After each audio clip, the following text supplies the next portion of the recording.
What's up, everybody? Welcome back to the Hope Shot. Hope everybody had a great weekend and you're doing well. Caesar, hold on. We got Matt Keegan back on with us tonight, man, to share a little bit of topics. I think we got a good topic tonight to talk about tonight. A little passion in here. I know this is going to be some passion thrown around on this topic, so definitely in for a treat tonight. Caesar. Justin. Hey, Caesar. Hi, Justin. That's all. All right, the clarity statement? Sure, absolutely. I appreciate you, Caesar. The Hope Shot clarity statement. We here at the Hope Shot are a group of people in recovery spreading inspiration. We come from all different walks of life and pathways of recovery. Our verbiage may be different at times, but we all have one thing in common: recovery as a lifestyle. We support all pathways of recovery. It doesn't matter how you get from A to Z, just get there. And thank you for being a part of our Hope Shot family. Thank you, Caesar. And I just want everybody to know that Caesar actually practices that in front of the mirror every single day just so he can get better for y'all. Every morning. I'm like, you can do this, bro.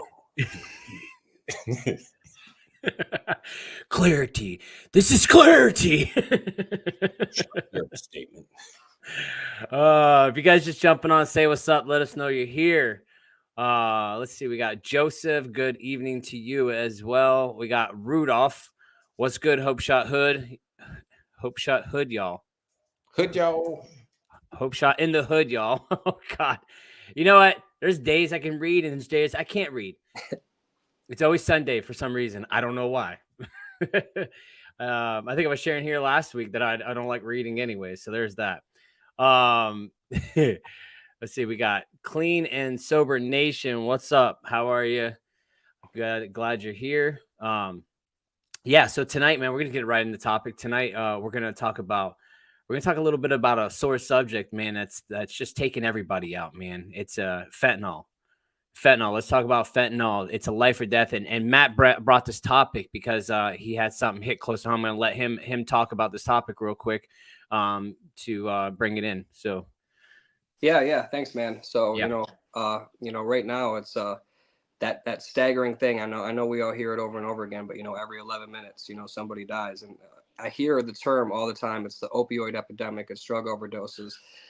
And I'm sure that there are overdoses from that. But the main thing is fentanyl and carfentanil. That's what's killing people, And I just think that it needs to be talked about a lot more at a lot bigger level, because it just seems that not much is being done about it, And yeah, definitely had something hit close to home. Somebody that I know personally just passed, from a fentanyl-laced pill. And, they didn't even really do drugs. They didn't do opiates. And that's the crazy thing, They're putting it in Adderall pills. They're pressing Adderall pills now. They're pressing Xanax pills. I mean, all the pills they got, you can't trust anything anymore, And even people that don't even mess around like that are dying from this, And I don't mean to catastrophize, but I'm terrified for the future, because it just seems like the trend that we've been on every year that passes, it consistently gets worse. And, the people that, can do something about it are not doing anything about it. We know where it comes from. We know how it's brought in. And, still we're just sitting here there's just so much bureaucracy behind it. It's like, man, we're the only nation in the world, this is the only place in the world that's struggling with this. If you look at, I just seen like a map and it showed like where all like the main fentanyl deaths are, and it's really just concentrated in the United States, And there's actually a company, or not a company, but a group that I went out and I kind of run around with, and it's the Lost Voices of Fentanyl group. I don't know if you heard of them. They do like a rally in Washington every year where they bring like a whole group of like moms and dads who have like lost children to the fentanyl. And they march them right up in front of the White House, and they want to categorize it as like a weapon of destruction, so that way we can really get in there and do something about it, because this is chemical warfare at this point, And I don't know, man. It just gets me. It gets me.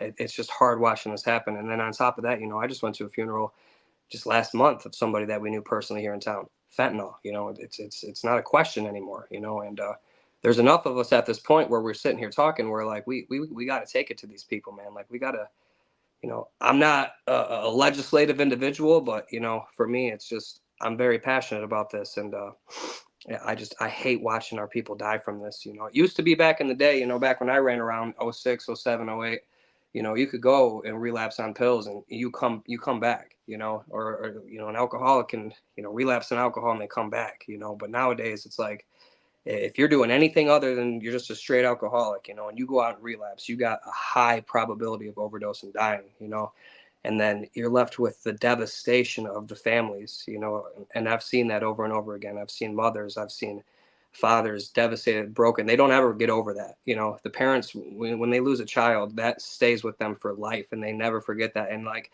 I watched that hurt and that burn be just as present as the day it happened 5-10 years later, and it's just it's painful. And I feel like there's just so much pain right now, and there doesn't have to be. That's the thing. There's a lot of us, and we're so connected with social media now. I believe there's a lot that we could make happen, and I would love to be a part of that. I would love to somehow get together and do something like that. And I just hope that a real discernible change happens, because I'm at this point, I'm afraid to even bring any more kids into this world, man. What's it going to be when my daughter's 18, 19 years old? What's the landscape going to look like in 5 years? And if we keep it on the current trend where it's been since like 2019, 2020, and the upscale that it's been going, I mean, it's going to be crazy. It's going to be insane, So that's kind of where I am on the topic, guys. Go ahead, Caesar. Are you gonna say something? You seem like you're gonna say something. Stop watching my mute and unmute button, bro. No, I'll go. Just read some comments first, and then I'll read some comments. Thanks, Matt. This is a topic that we all need to talk about, and you're exactly right, man. It's just left and right every single day. Me and Nate and Caesar, we all deal with the overdose rate that's going on in our county, and we're just seeing them drop like flies. It's in everything and anything. And like you said, the alcohol is pretty much, that's the only thing that saves the basic alcoholic is the one that's going to be saved if they don't do anything else. But let me read some comments real quick. We got Matt Sawyers. Here I am. Another great day. Charleston, West Virginia. Yes, sir. Love the positivity, man. That's good. Yes, right.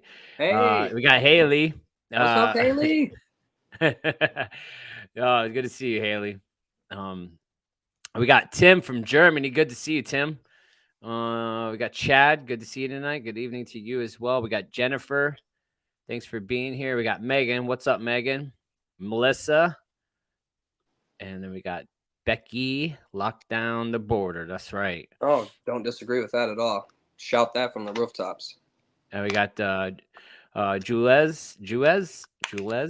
Jules, something like that. Hey guys, good to see you. We got Lisa Monaco. What's up? And we got Kelly. Hey there from Alberta, Canada. 104 days today. So grateful for all I have. Oh, Kelly. Congratulations. We got Jerry, man. Good to see you. I haven't seen you in a while. Good to see you.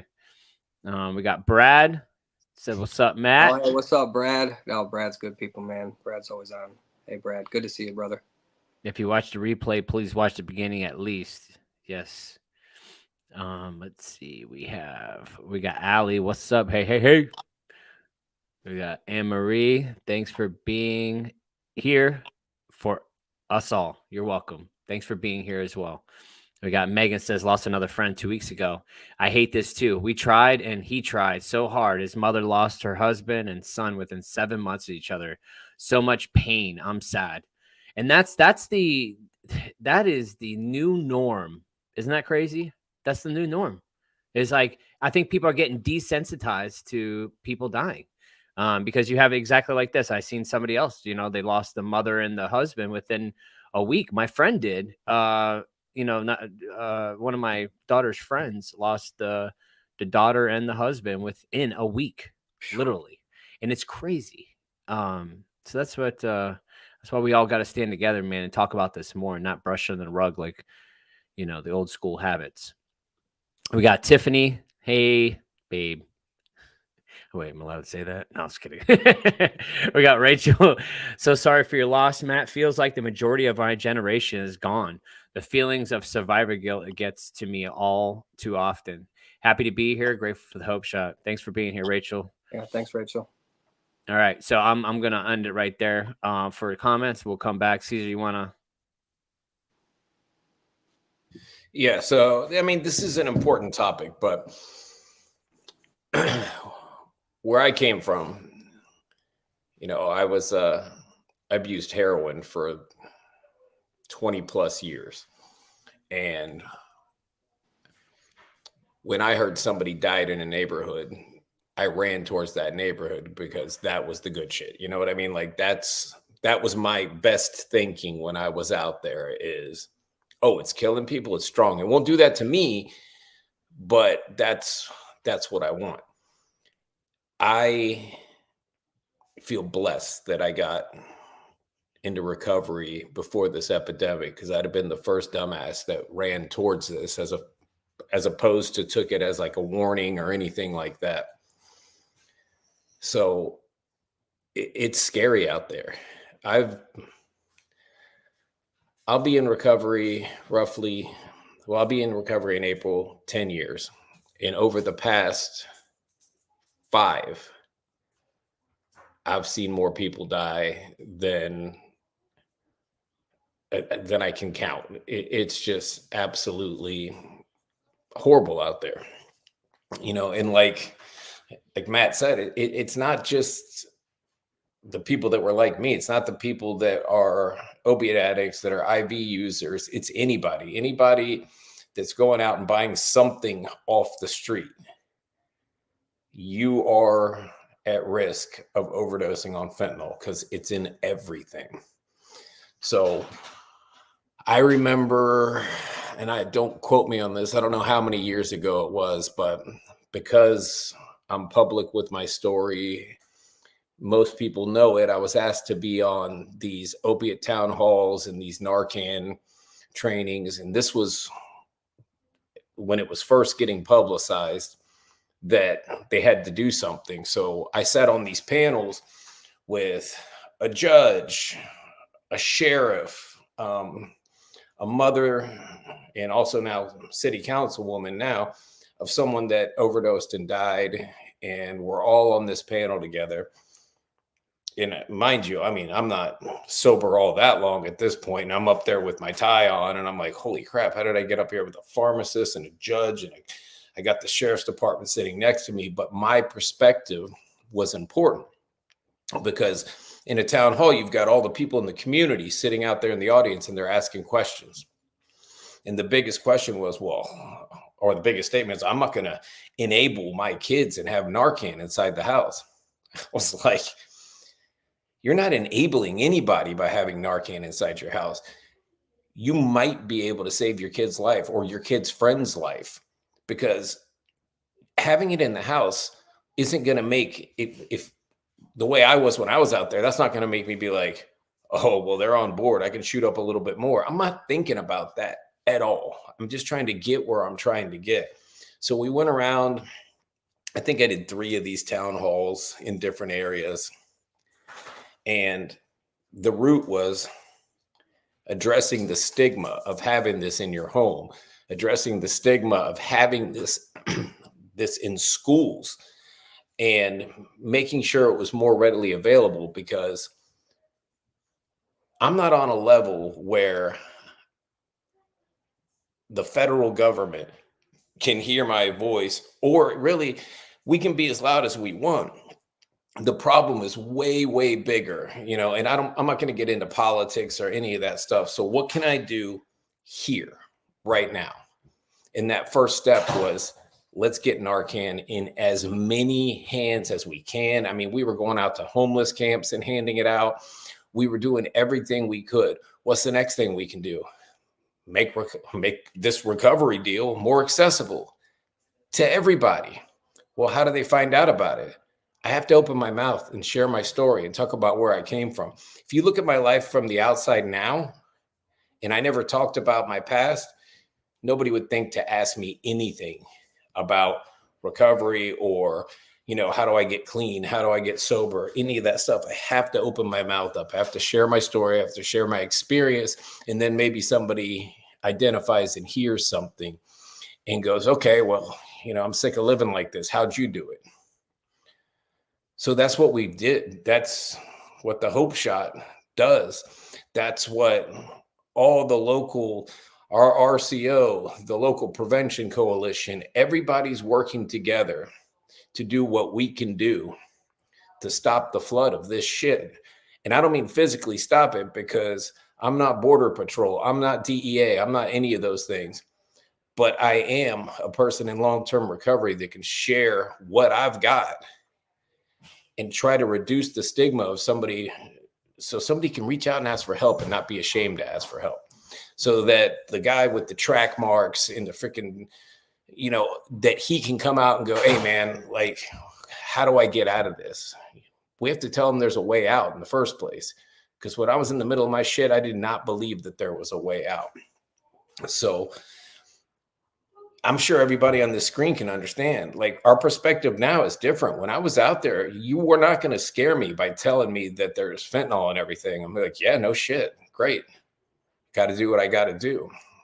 So if scare tactics don't work, frothy emotional appeal doesn't work, what works?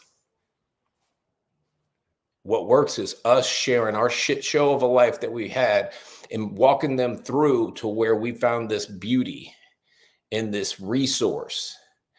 And that's the only power we have in this thing right now, is sharing our recovery and making it accessible to everybody. So if you're still out there and you hear this message and you reach out, you got a lot better chance of having a tomorrow than you do if you don't reach out.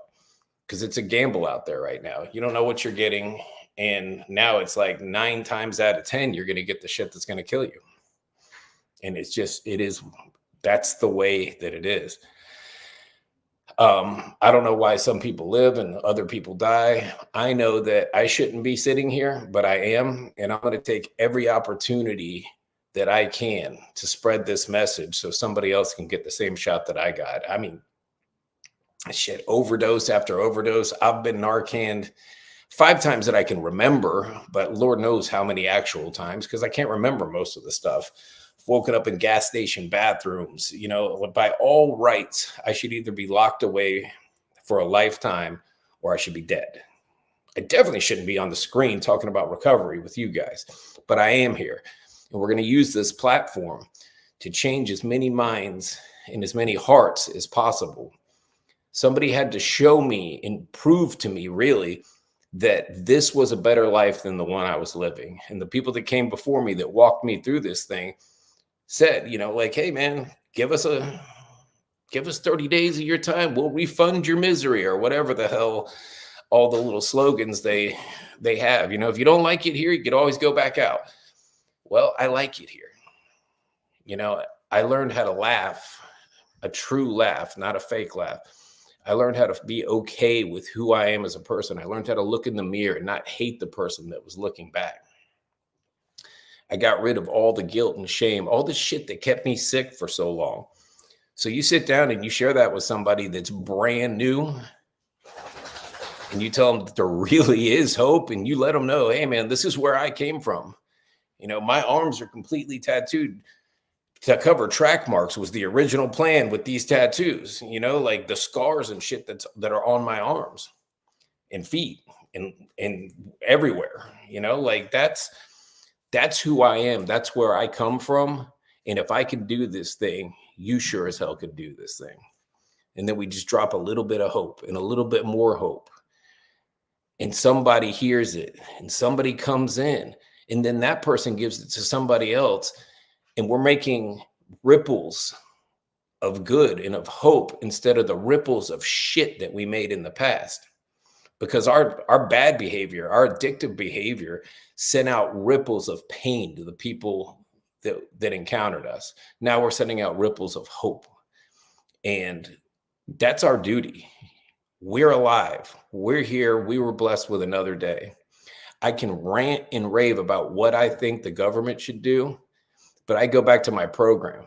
I'm powerless over what other people do. My power is me, my hula hoop, my actions, my reactions, my thoughts. So I have to get to work. And that's the best way we can address this thing in the community. We can spread the message. I can get Narcan into as many hands as possible. But the tidal wave is going to be our voices. because we're limited to these little areas, but we have these big platforms, you know, in Phil with his platform, our platform, everybody that's got a recovery platform. We reach thousands and millions instead of this little fishbowl that we live in. So we're doing it. We're recovering out loud. We're letting people know that there's hope. And that's our part in this deal. That's our part in this fight. You know, we've stepped this thing up to a level of a nonprofit, an RCO. I can't even believe it. A building that people can receive services in. That's making change at this local level. And that's huge compared to what we ever thought we could do. Like, I never could have imagined that this thing would have grown to what it is. But really, even more powerful than that are these lives and sharing this thing, because we're reaching people in other countries. We're reaching people in other states, and we're letting them know that recovery is possible, and we're living proof. We share the shit so they can see where we came from, and we share the wins so they can see that, hey, man, it must be worth it. They keep coming back every single week and talking about it and laughing and having a good time, you know. And we see people in the comments all the time. Shit, I relapsed, but I'm back. And what do we say? Do we go, oh, you're an asshole, you relapsed? We go, God, welcome back. Awesome. Stick around, man. I hope you hear something. That's it. You got to love people into this thing. You're not going to scare them into it, but you can love them into it. And that's where this magic has been for me. If I had had somebody that, I don't know if I'm sure you guys have heard the old timers, like, oh, you got to sit down and shut up, and you got to, what was it? Take the cotton out of your ears and stick it into your mouth. And like, if you had talked to me like that when I first came in, I wouldn't be here. I'd have punched somebody right in the mouth and walked out the door. My experience was an experience of love, tolerance, patience for my dumb ass, because I didn't know how to do anything. And I know Nathan relates to this. We'd been incarcerated so much. I missed so much life. I had no clue how to be an adult. I had no clue how to be responsible, reliable, manage my money. Didn't have any money. There was nothing to manage, you know? And somebody took the time to walk me through this deal, show me how to live. And I mean, truly, in my case, show me how to live. Like all the extras, like, hey, this is how you write a resume. Just basic shit. You do that for somebody, and they're damn sure going to want to do it for the next person. Because when they get a hold of that, I'm shocked. I'm shocked that I'm sitting in this house on a daily basis. I'm shocked at the life that I have today. It's not like, it doesn't get old to me. I woke up in jail or incarcerated somewhere so much that this is still a miracle to me every single day. And I don't want to keep ranting on because I know we got other people to talk, but that's it, man. That's our part in this. Share this message. Be available to be of service to somebody that needs you. Freaking drop everything when the phone rings and help somebody else to get outside of my cheap ass. That's it. Yeah. Caesar, you hit on a lot of good points, man. I really, I love it. You know, staying in a hula hoop, you know, just it's the little things that matter. You know, all of us think that you have to have a platform. You got to do this, you got to do that. What about in your local meetings or in your local community, just getting out there and just talking about it, talking to anybody, everybody, you know? I think if we stop brushing it under the rug more and we start getting out there and telling people exactly what it's doing out here and where we're at, because I'll tell you right now, when I was a kid, man, I didn't we know things that most people don't know. If you're not hip to the game, you don't know what's going on out there. You have no clue. And being a kid, shit, man, like what used to be so innocent back in the day, you can't even have fun anymore. Like it used to be fun because at one time it was fun. Yeah, it was fun at one time. Is innocent kid fun to just get screwed up with your friends and pop a couple pills and just have fun. But now, man, it's a death sentence. You hear about high school kids that thought they popped a Xanax the first time they were going to pop a Xanax and they're dead. Mm-hmm. Yeah. And how many times have we done that shit in school? You know? Well, that's what I'm saying. Too many. I say all the time, I am so grateful that I got into recovery when I did, because this shit would have taken me out. I'd have been one of the first ones that was, because you can't scare an addict. You can't scare an alcoholic. You're not going to threaten me with they're dying. I'm going to be like, okay, that's great for them. But that ain't me. Like the DARE program. Watch me go, like I'll prove it to you. The DARE program was exactly it. Just say no. Well, if I could just say no, I would. Well, I'm just having fun, You can hear Nancy Reagan. If I could have just said no, I damn sure would have. Hey, I got to cut in, man. Honestly, Caesar, you just gave me a paradigm shift, man. You really did, man. What's crazy is I don't know you. I've never met you or seen you before in my life, and there's 3 of you in my town, in my meetings, just like that. And just the way you put that across is going to alter the way that I communicate on my platform, because like you said, man, I've been, I let my emotions get involved, and I've been screaming at this, and I'll put out certain bits of content to the world, and I'll say certain things, and it falls dead. It falls flat. You know what I mean? Because at the end of the day, I can say and point and say all this stuff is and it's over here, and it comes in. That's like you just said, man. That's not going to be the change. The change is, and this is what was taught to me, is I have to demonstrate what this has done in my life, and I have to make this look attractive. I have to show that what these things have done, so the next person can see and be like, man, that kid was an absolute loser, and look at the life he gets to live today. To make it, to show what it has done, man. So I'm super grateful for everything you just said, dude, because it just put some wheels spinning in my head. Like, man, I could go about this entirely different. I can only affect what's in my immediate circle. Hula hoop. Yeah. Like, because I feel your passion. Like, it's march to Washington. We're gonna do this and we're gonna do that, and there is a place for all of that. But my day in and day out, it's more important for me to do exactly what I'm doing and be that example in my community. If there's an opportunity to go do a march or you can absolutely write your congressman, write your senator. You can do all those things. But the majority of my focus has to be right here, boots on the ground, being a good example of recovery and being open to helping the people that are in my path on a daily basis. And that's where I can do the most good. I'm going to read some comments real quick. Let's see. We got, what the hell? There we got Beverly from Alabama, 7 months sober. Congratulations to you. Let's go. We got one is too many and 1,000 is never enough. Oh, we love them. We love them. Fentanyl almost took me out a year ago. Over 10 months clean today. Congratulations. Glad you're with us. Let's see. We have we got Gina has 17 years clean and 3.5 years sober. More will be revealed. Mm-hmm. Congratulations.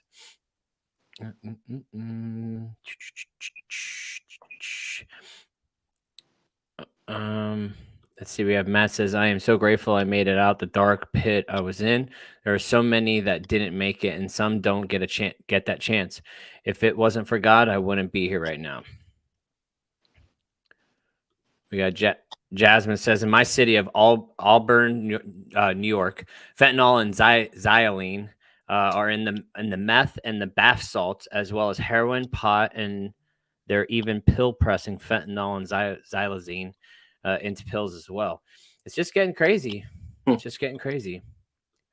We have Tina. You are such an inspirational example of how important Narcan is. So grateful for your voice and advocacy.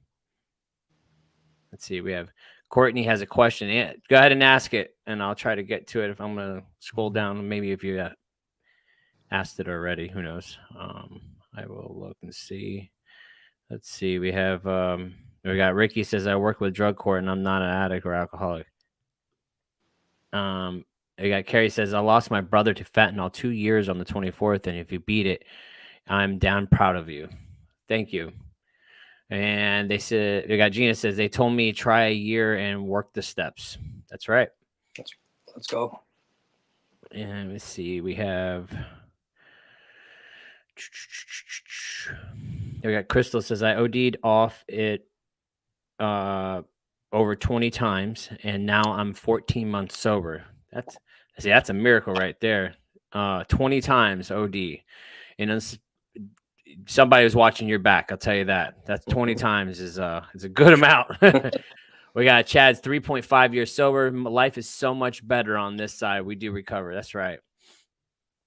Let's see. We have April. I was an addict for most of my life. I finally living sober, happy, got my family back from my respect. Oh, my respect back.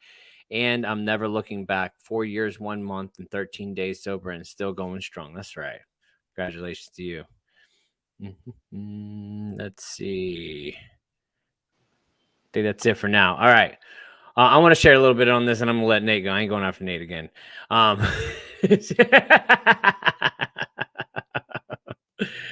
Oh man, this subject, like Caesar was saying, it's the small things we do in our community, no matter how big or how small. Because we started this platform, it was just to promote recovery. Because the stigma that goes on people that have been in addiction, like they'll never change, just all the things, right? And not giving the person a chance to just be human, because we all make mistakes no matter what. So this platform was started because somebody was, using the past to try to discredit me. So we started this, man. We want to promote recovery because there's success stories out here that we need to talk about. We need to share it. We need to flaunt it. We need to scream it from the rooftops of what this program, what this recovery lifestyle gives. And I'll tell you right now, man, there's time people will come to me and be like, man, you guys are just doing such a big movement in this county. And I'm like, I don't feel like it, but you telling me helps me a lot, and if you would have told me 3 years ago, it's been 3 years since we started this thing, but 3 years ago that you'd be a nonprofit organization starting a free, about to open a resource center in our county, and help many people with sober living funds and getting them on their way, I would have told you you're crazy. Like, I still am in shock about what I'm doing these days, because like I was just a drywall contractor. I was just doing construction, and that was it. Going to meetings, doing what I'm supposed to do.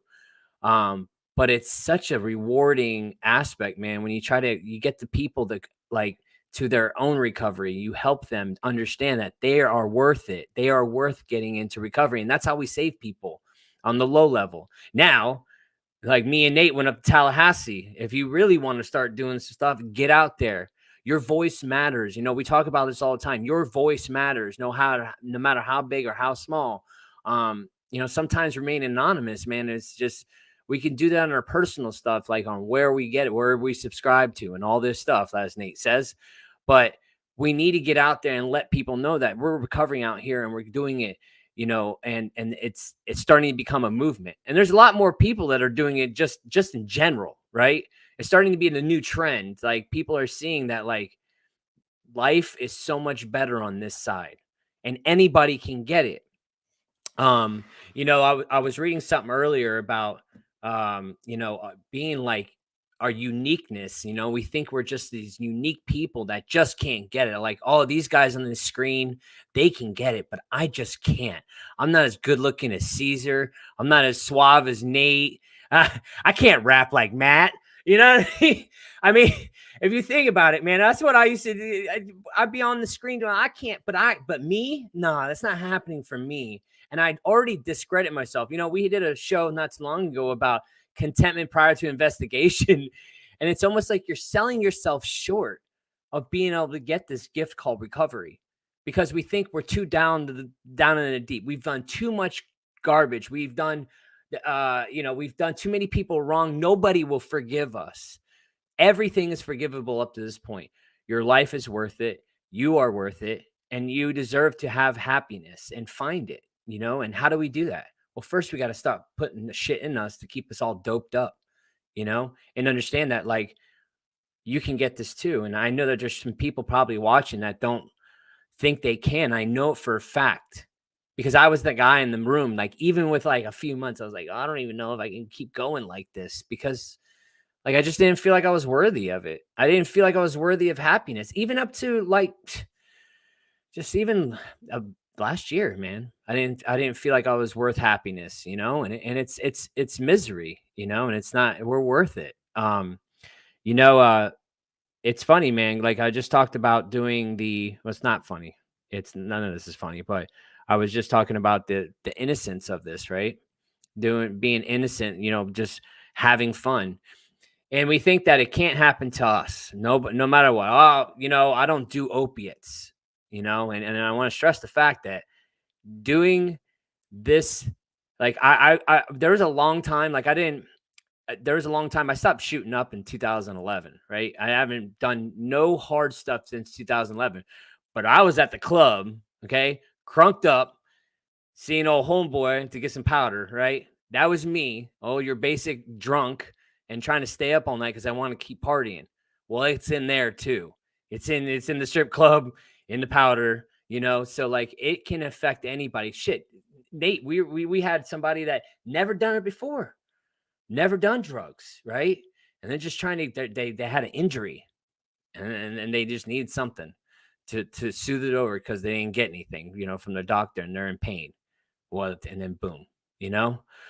Um, so I just, I'm grateful that I found recovery when I did, and somebody put in there the survivor's guilt, man, and it's real. It's real. And the best thing we could do is just recover out loud, and the people that we think that will never get it are going to show up at the right time when they're supposed to, and you're going to be there to answer the phone. You're going to be there to answer the phone when they need you, and you're going to show up when you need to, because that's what we do. All we do is we can plant seeds. Like we come on here every week. Why do we do it? It's because we're seed planters. We're out here planting seeds, and hopefully one day somebody is going to water that freaking seed that they got, and they're going to freaking find recovery and change their life. And they're going to come on here and tell us about it in their story, because we want y'all to come on here and tell about your story of recovery.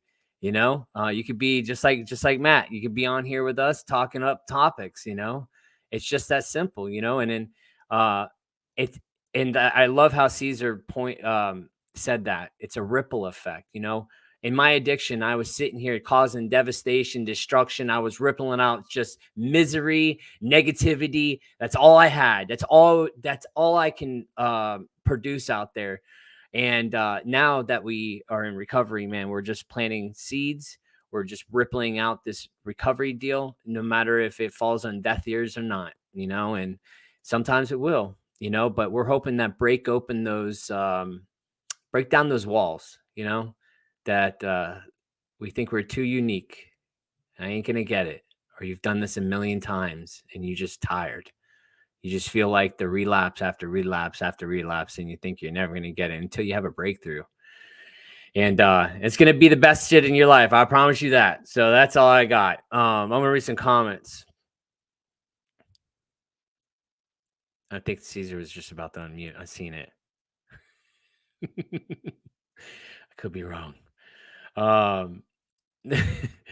We got Melissa says, wish locally would get more help or punishment for youth. I've taken my son to rehab, outpatient, etc. Now I'm relying on Narcan. Yeah, that's the sad truth of it, and thank God we have Narcan to bring him back. It's just, it sucks out there, but the life-saving medicine of Narcan, that's life-saving. Let's see. We got Allie says, y'all started this podcast and helped save my life. Allie, thank you for that. And thanks for always showing up, supporting us. We really appreciate you. We got Haley says, thank you, Matt Keegan. You legit inspire me to keep going with your support. We live in. Hey, Haley, I'm proud of you. I'm glad you're still around. Stick around. I'll call you after this, Haley. Let's see. We have Shanza. I have battled with meth addiction for 10 plus years. I'm now in the worst place in my life, and I have so much to lose, but I can't seem to stay clean longer than a week at the moment, and I'm relapsing worse than ever. I'm losing my sanity. I don't understand why I keep using, and I'm going to take my life if I don't do something ASAP. Hope this is allowed. Yes, this is so much allowed. Thank you for putting this out there. I want you, please message us. I want you to message us. Let's chat about this. Let's see if we can get you some help. There's 4 of us on here that have resources that can help you. So please message us. Yeah, it's very easy. No matter if you have insurance, if you don't have insurance, there are endless resources available in states, and all of us can get you together. Definitely. And just you reaching out, I want to say thank you for thank you for saying that and commenting, because just that alone, that shows that like your willingness, you're putting yourself out there, being vulnerable and saying that you have a problem. That is step 1. Like, we can move past this. That is the first step right there. So thank you for commenting. We got Jennifer says, I'm in a small town in South Carolina. I feel I have been called by the Lord to invest in some supplies to run a meeting in my neighborhood.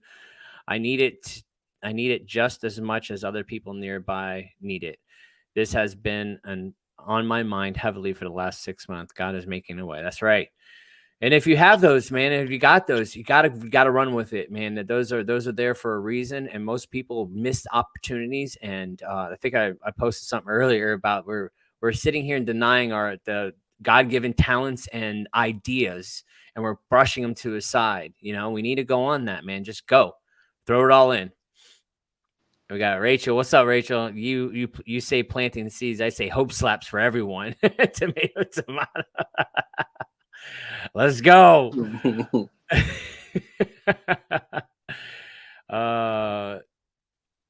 Let's see. We got Matt Sullivan. It is a ripple effect. Walking this thing out, practicing spiritual principles trickles into all the lives around us. That's right. All right, Nate. What's up with you? Yo. All right. I don't really I need to take a different angle on this because it's been talked about at great length, and what everybody had to share is very poignant, very honest, and very real. And and I think I have to like relate this all back into my personal recovery and my own journey, right? So in my own personal recovery, I have to always continue to look at, how can what's the solution? I spent 20 plus years being the problem, being a part of the problem, focusing on the problem, creating the problem, manufacturing it, thinking that you're thinking about the problem and trying to work my way. So today I have to be very aware and vigilant about staying in the solution. Right. And so how do we do that? How do we stay in the solution? And first and foremost, I have to prioritize my recovery, right? I have to prioritize my relationship with my higher power. I have to be in the best possible condition to be of maximum service. First of all, for myself, so then I can be available to others. And once I'm maintaining that, or I'm in a position to maintain it on a consistent basis, then I can choose how can I attack this problem, this epidemic, right? And it's a personal thing because I am a product of the epidemic. I was immersed. I was a part of that. And it's funny because I was just hearing everybody share, and I was thinking about, I got sober right when fentanyl was getting really popular, right? And I remember getting some and overdosing on it. And I remember being in the hospital and somebody bringing me more and doing it in the bathroom. That's what we're dealing with here, and what we're not really dealing. And I just want to, just for everybody out there, I've seen a lot of comments on here, I've never done opiates. This is all the same problem. It's all you put a different drug, fill in the blank. Obviously fentanyl is a little more deadly, but let's talk about the more important death, like that spiritual death, that like death of hope and death of faith and death of worth, and thinking I deserve anything different than what I've been settling for however many years. Right. And that's the underlying stuff, right? Everybody knows how lethal, maybe everybody doesn't know, but everybody in this arena obviously understands how lethal fentanyl is. And like Caesar said, so like what can I do to be a part of the solution and not the problem? And so for me, it's first and foremost is making sure that I am equipped, that I am prepared to deal, with my own shit, so I can maybe focus on somebody else's.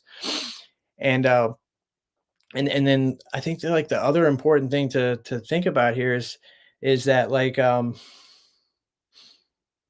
like how many families are affected by this, like like Justin and I and Caesar also, like we're constantly dealing with family members that are, you know, innocent and affected by this fentanyl crisis. And it's this and I love what Caesar said. Like basically everything Caesar said, I would have said. We were cut from the same cloth, him and I, and same with Justin. Like Justin talked about a bunch of good stuff too, as well as Matt. But it's like just the idea that we're in a position, to be the voice is surreal in its own respect, right? That shit just blows my mind, right? And then, but since while we're here, while we're in a position, to talk about some serious stuff and to possibly, reach the unreachable, this is like a dire and serious responsibility that I have to take serious. I have to understand that that how I live on a daily basis, how I show up in my community, how I show up in my family's life, how I show up, is I'm an example of what recovery could possibly look like. I'm not saying I'm the best example. I'm not saying I'm the only example. I'm just saying that if anybody knew how I used to be and know how I am now, they have to understand that recovery is possible. Right. So how do I translate that? And how do I translate that? And I translate that by the way I walk, by how I talk, by how I'm consistent, how I'm steady, how I have integrity and honesty and treat people with compassion and don't judge. I love the idea. And it's funny what the power of conversation, communication, honesty, vulnerability can accomplish, right? Just in this short hour, Matt had a revelation from something Caesar said, and, I'm seeing like the comments on here as well. The girl that was been struggling with, meth addiction and, I'm sure she's like, is this allowed? Right. That idea that she's doing something wrong by being honest. Like these are the things that we need to start talking about. Right. Because this is what we want to hear about that. We want to hear how you're struggling. We want to know, how we can help you. And I really want to smash home there people, like I know how I felt. I felt like that I was not worthy of recovery. Like I didn't deserve it, and if you guys get anything out of this today, I want you to understand, like there is a community of people waiting to love on you and dying to help you, like longing to help you. And their recovery depends on it, literally, And so it's like, it's funny, man, how, yeah, like I said earlier, it's just surreal. It's surreal, how, just a short time ago, I was that guy in the just overdose in the bathroom, getting loaded from the same stuff that just nearly killed him. And, a few years later, I get to go to Tallahassee and, advocate for, our community and to be a voice. And, yeah, I think, most importantly is like, to remain in the mindset of how to stay in the solution today, because guess what? Like, if it's not fentanyl, it was heroin. If it's not fentanyl, it's methamphetamine. If it's, the it's really what not the drugs as much as it is the underlying problems. You know, the reason that these individuals, the reason why I got loaded. You know, so it's you know, it's a matter of just addressing, you know, what's really going on in our community, to get honest and vulnerable and talk about the things that we don't usually want to talk about, whether it is fentanyl and how it's killing people, or whether it is the trauma that causes somebody to use fentanyl in the first place, or it's you know, this, you know, being suicidal or feeling like I'm not worth it. You know, these are all things that I've experienced, and I know other people on this screen have experienced as well. And you know, we're here for it all, man. You know, and if we don't know how to help you, if we don't have personal experience with what you're going through, I promise we know somebody that does. And yeah, I feel like I'm grateful to be in a position to be a part of the solution today instead of the problem. And as long as I can, you know, keep my priorities and show up first and foremost to who I believe in, and then secondly, in my recovery, then I can get closer. You know, and I don't know where, you know, we don't know where the Hope Shot's going. We don't know where the next, you know, what the next drug is going to be, or we don't know. But what we do have control of is our personal recovery, our own trajectory, and the willingness and what I am capable of putting into that on a daily basis. That is what I choose to focus on today, because I can't change who's president. I can't change if you want me to wear a mask or not. I can't change, you know, how the drugs are getting here, or you know, how lethal they are. But what I can do is figure out how to be a part of the solution, and not focus on, you know, everything that's happened externally, but how can I better myself? How can I become more spiritual? How can I become more loving? How can I become more compassionate? So when the time comes, and it's coming, because, you know, we're in the field that we're in, we deal with this on a daily basis.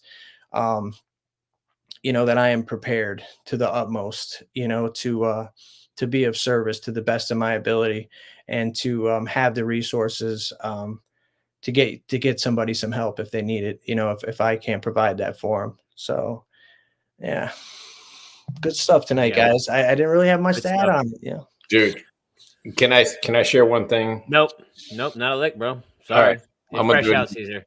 I'm gonna do it anyway. What? You gonna be a rebel? No, Nate was talking about families. This will be quick. I went to a service for someone that passed because of this crap on Saturday. This guy was in recovery for a decade and went back out.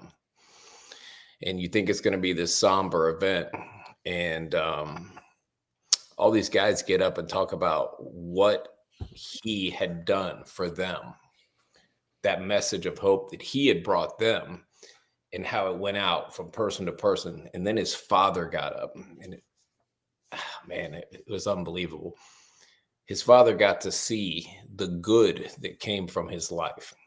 We all know how bad it is. He lost his life to this deal. His father said 200 people showed up to the hospital, and of those 200 people, 75 took time to share their personal story of how his son had helped them get on track and better their lives.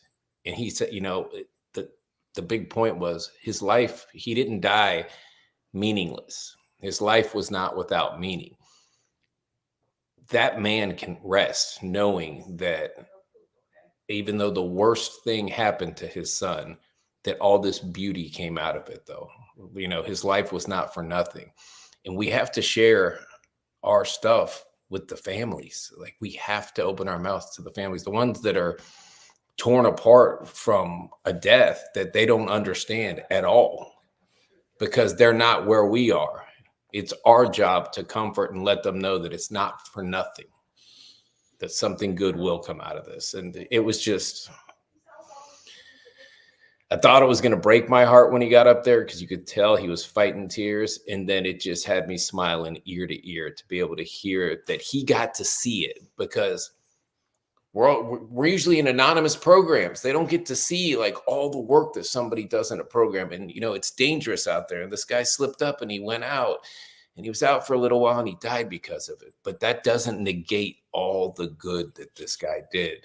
And his dad can lay his head on the pillow at night and go, God, man, what a guy my son was. You know, like he had this disease and the disease took him out. But look what he did while he was in this deal.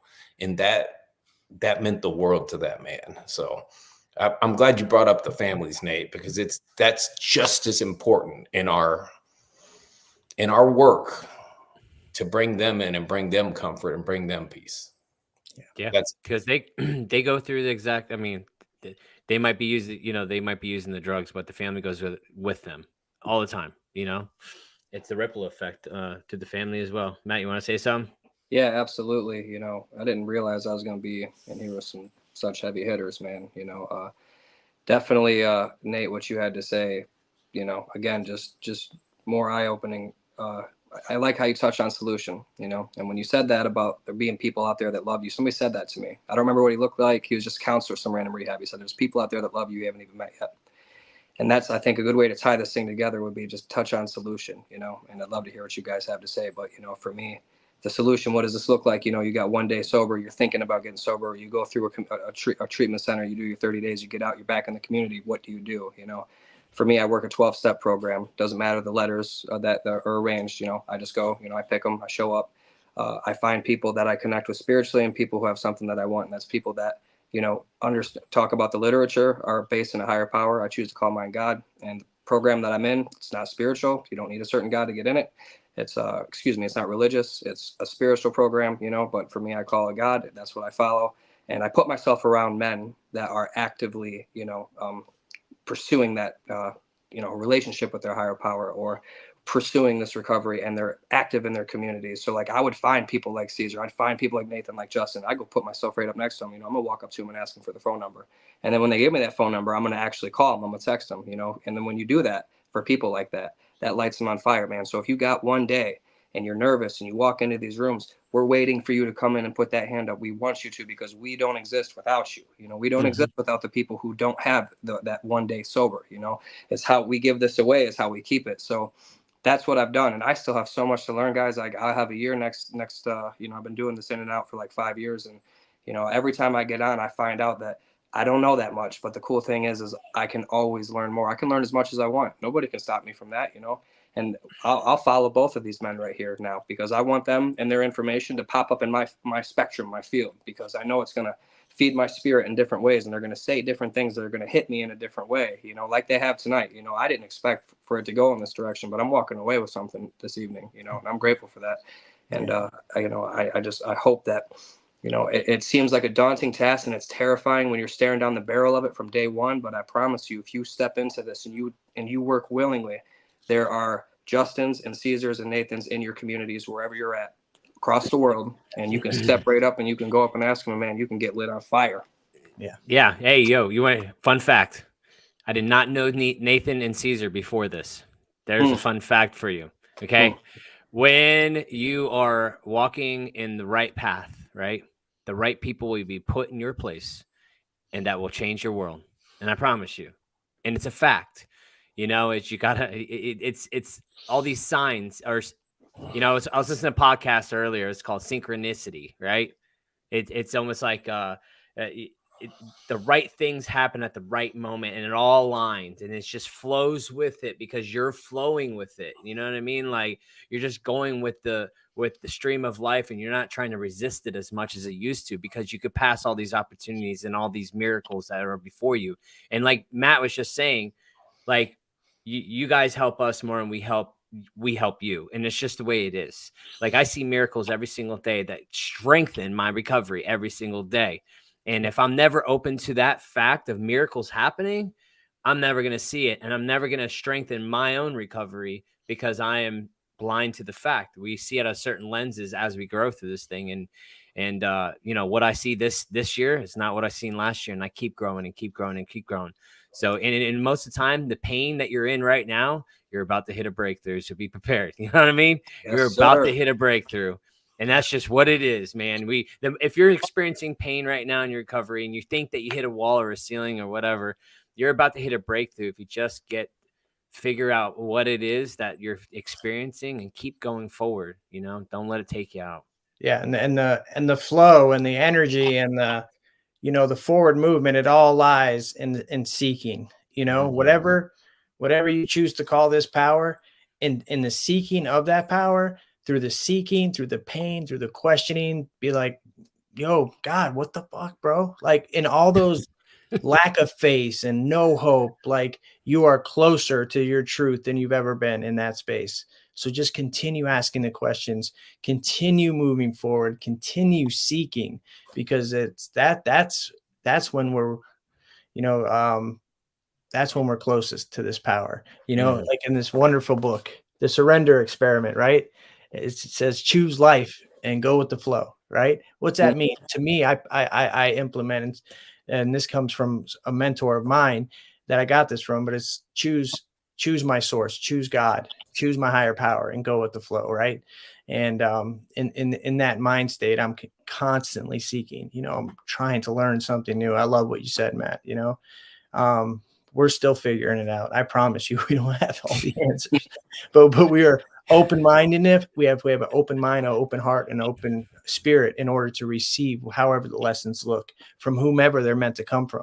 They don't have to come from somebody with 20 years or anybody sober. They can come from somebody that's still sick or not even, in the program. And it's just a matter of putting ourselves in that path. Like you said, you get next to the people that are, doing what you want or have what you want.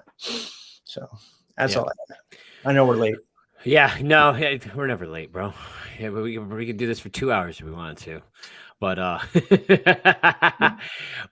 yeah, man, this is a good topic. Thank you so much, Matt, for coming on tonight with us and sharing this topic with us so we can, address it more and get out there and put it out there. And to anybody that's out there struggling right now, man, get in recovery, find your people, find your tribe, get out there in your community, the people that are in recovery with, some success, that has sustainable recovery right now. Get out there. No matter how small your voice you think it is, you have a voice and it should be heard, on a bigger level. We need to have a movement of recovery in our local communities, every community, and then we can build up from there. It starts with the local and it goes out just like everything else. Justin, let me answer this question. The name of that book's The Surrender Experiment. It's by Michael Singer. He also wrote The Untethered Soul. Yeah. Okay. Thanks, Nate. All right, man. Thank you all for being here tonight. If you guys